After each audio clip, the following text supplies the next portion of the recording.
কসম সে নামাজ পড়ে না। আমি অবাক হয়ে যাই, মাগরিবের রক্ত সে দিয়ে টান টান হয়ে ঘুমাইতেছে, কি ব্যাপার। তারপরে সেই এশা রক্ত ওইটা তিন রক্ত 4 রক্ত করবো, কোনদিন আবার ফজরের রক্ত ওইটা 3 রক্ত 4 রক্ত করবো। সারা দিন কুমিরের মতো ঘুমাইবো, সারা রাত্রি মোবাইল নিয়ে বসে থাকবো, আর আমার মেয়ের সাথে খেউ খেউ কেউ কেউ করবো, অমুকরে ভালোবাসি তমুকরে ভালোবাসি, তুমি একটু আমাকে বিয়ে করায় দাও, তুমি আমাকে একটু বিয়ে করায় দাও। সারা দিন গরুর মতো ঘুমায়, সারা রাত্রি মোবাইল নিয়ে বসে থাকে, আমার মেয়েটাকেও বসায় রাখে। সে 4 ওয়াক্ত নামাজ একসাথে পড়ে, কোনদিন তাহাজ্জুদ পড়ে, তাহাজ্জুদের সাথে সব নামাজ পড়ে। কসম করে করে যে কথাগুলি বলে, এই কসমের কাফারা আদায় করে, জানে কসমের কাফারা আদায় করলে শেষ।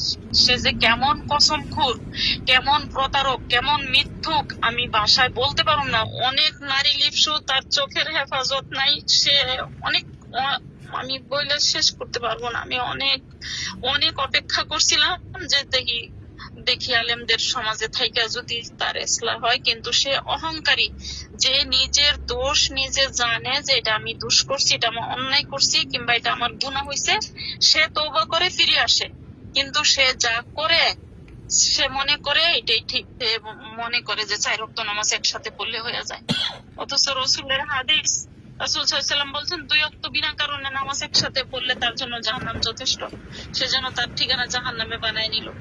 আর সে কেমন আমার শরীর জ্বালায় যায় যখন আমি দেখি যে সে নামাজ পড়ে না, শুয়ে থাকে অবহেলা করে, তারপরে কোনো বিনা ওজরে উঠা 4 ওয়াক্ত একসাথে পড়ে, 5 ওয়াক্ত একসাথে পড়ে। High high high. একের পর এক মিডিয়া আসুক, একবারে মিডিয়ায় সাফ তার ব্যাপারে এটা পরিষ্কার হয়ে যাওয়া দরকার যে সে আলেম না।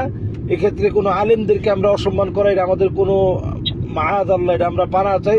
কোনো সে আলেম না, সে একটা জেনারেল শিক্ষিত ছেলে। সে যে কথার ভিতরে আপনারা চাটুকারিতা দেখছেন, এগুলা সব ফেক, এগুলো সব ফেক, যাতে করে একবার এটা পরিষ্কার হয়ে যায় যে সে সব ফাও। এত মাহফিল হানিফ জাকারিয়া, তারা এত মাহফিল রাখে, তার অর্ডার নিয়ে, তার হুকুম নিয়ে মাহফিল রাখে। সে কি করে, শুইয়া থেকে বলে আমি অসুস্থ, মাহফিলের টাকা ফেরত দে।